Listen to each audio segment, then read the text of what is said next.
Hello. Hello. ବର୍ଷା କହୁଥିଲି। ହଁ କହ ଝିଅ। ମୁଁ କହିଲି ଆମ ମ୍ୟାଟରଟା ଆପଣ ଛିଡେଇବେ, ସିଏ କହୁଛନ୍ତି ମୋ ବାପା ଛିଡେଇବେ, ତ ମ୍ୟାଟରଟା କେତେ ଦିନ ପରେ ଛିଡେଇବେ ମତେ ସେଇଟା ଟିକେ ଜଣେଇଲେ। ଆପଣ ମତେ କହିଲେ 2 ମାସ ପରେ ମୁଁ ପଇସା ଦେଇଦେବି ତୁ ଯା, ତାପରେ ଆପଣଙ୍କ ପୁଅ ପଇସା ଦଉନାହାନ୍ତି, ଆଉ କେତେ ଦିନ ପରେ ମୁଁ ମୋ ବାପାଙ୍କ ପଇସାକୁ ଭିକାରୀ ଭଳିଆ ମାଗିବି? ନାଇଁ ପଇସା ପତ୍ର ମଗାମଗି କଲେ ତ ଭଲ ଲାଗିବନି, ବାରମ୍ବାର ମାଗିଲେ କଣ ଭଲ ଲାଗିବ? ଆପଣ କୁହନ୍ତୁ 6 ମାସ ହେଲାଣି ମୋ ଭଳିଆ ପିଲା, ନୋ ଝଗଡା ନା କିଛି, ମୁଁ ଶାନ୍ତିରେ ପଳେଇ ଆସିଲି। ଆପଣଙ୍କ ପୁଅ ନାଁରେ କେସ୍ ଥିଲା, ମୁଁ କେସ୍ ଉଠେଇକି ପଳେଇ ଆସିଲି। ହଁ ଆଉ ହଁ ହଁ। କେତେ ଦିନ ପରେ ମତେ ମତେ ମ୍ୟାଟରରୁ ଛିଡେଇବେ?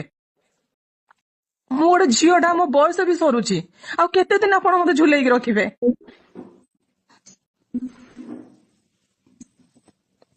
କେସ୍ ଚାଲିବ, ଲୋକ ଜାଣିବେ, ଆପଣ ଭଲ ଲାଗିବ? ଆପଣ ନିଜେ କୁହନ୍ତୁ। କେସ୍ ଚାଲିବ, ଲୋକ ଜାଣିବେ, ଟାହି ଟପରା କରିବେ, ସତ କଥା ଜାଣିବେ ଯେ ଟୋକାର ଏମିତି ଲଫଡା ଯୋଗୁ ଝିଅ ଛାଡିଲା। ଆପଣ ନିଜେ ମୁଣ୍ଡ ଟେକି ଚାଲିପାରିବେ ଯଦି ମୁଁ କେସ୍ କରିବି? ନାଇଁ ନାଇଁ ନାଇଁ, କେସ୍ କାସ୍ ହେଲେ କଣ ଲାଭ ହବ ଯେ? ସମସ୍ତେ ମୁଁ ତ ଲୋକ ଅଛନ୍ତି। ସାଇଲେଣ୍ଟ ରହିଲାଣି 6 ମାସ ହେଲାଣି, ମତେ ଛିଡଉନାହାନ୍ତି କଣ ପାଇଁ? କିଏ ଛିଡେଇବ?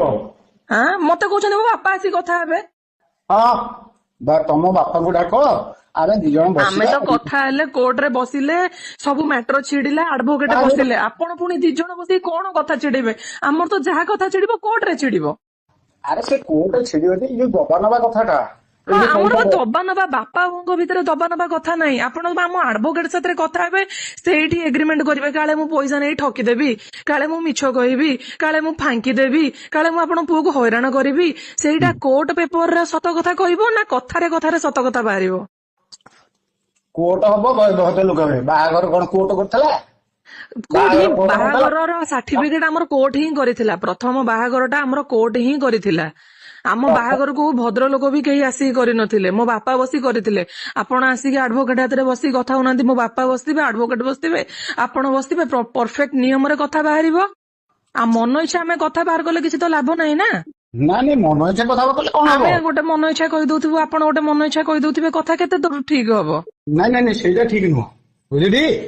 ଆଉ ମୁଁ ଗୋଟେ କଥା କହିଦେଇକି ପରେ ଫାଙ୍କି ଦଉଥିବି, ବଟ୍ ଆମେ ଗୋଟେ ଆଡଭୋକେଟ ସାଙ୍ଗରେ ଯଦି ବସିକି କଥା ହଉଥିବା, ସିଏ କଣ କଥା ଫାଙ୍କିବ? ଆମର କୋଉ ଭଦ୍ରଲୋକ କେହି ପଇସା ଦେବେ କି? କେହି ଭଦ୍ରଲୋକ ପଇସା ଦେବେନି। ଆପଣ ଆସିବେ, ଆପଣ ଆସିବେ, ଆପଣଙ୍କର ଠିକ ଅଛି, ଆପଣଙ୍କ ତରଫରୁ ଭଦ୍ରଲୋକ ଆଣନ୍ତୁ, ମୋର କିଛି ଲେନ ଦେନ ନାହିଁ, ହେଲା। ଆଉ ମୋ ବାପା ବସିଥିବେ, ମୁଁ ବସିଥିବି, ଆପଣ ପୁଅ ବସିଥିବେ, ଆପଣ 100 ଭଦ୍ରଲୋକ ଆଣନ୍ତୁ, 200 ଭଦ୍ରଲୋକ ଆଣନ୍ତୁ, ସେଟା ଆପଣଙ୍କ ଉପରେ ଡିପେଣ୍ଡ କରେ। କାହିଁକିନା ମୋର କଥା ମୋ ବାପା ଆଉ ମୋ ଆଡଭୋକେଟ ହେବେ। ମୋର ଏଠି ଭଦ୍ରଲୋକ ଲାକିକି ଲୋକ ଲଜ୍ଜା ହବାର ନାହିଁ। ଲୋକ ସବୁ ଜାଣିବେ, ହଁ ପୁଅ ଏମିତି ଲଫଡା କରିଥିଲା, ମୋ ଗାଁ ଲୋକ ଜାଣିବେ ପୁଅ ଏମିତି ଲଫଡା କରିଥିଲା ବୋଲି ଝିଅ ଛାଡିଦେଲା। ମତେ ଲୋକ ଲଜ୍ଜା ହବାର ନାହିଁ। ମତେ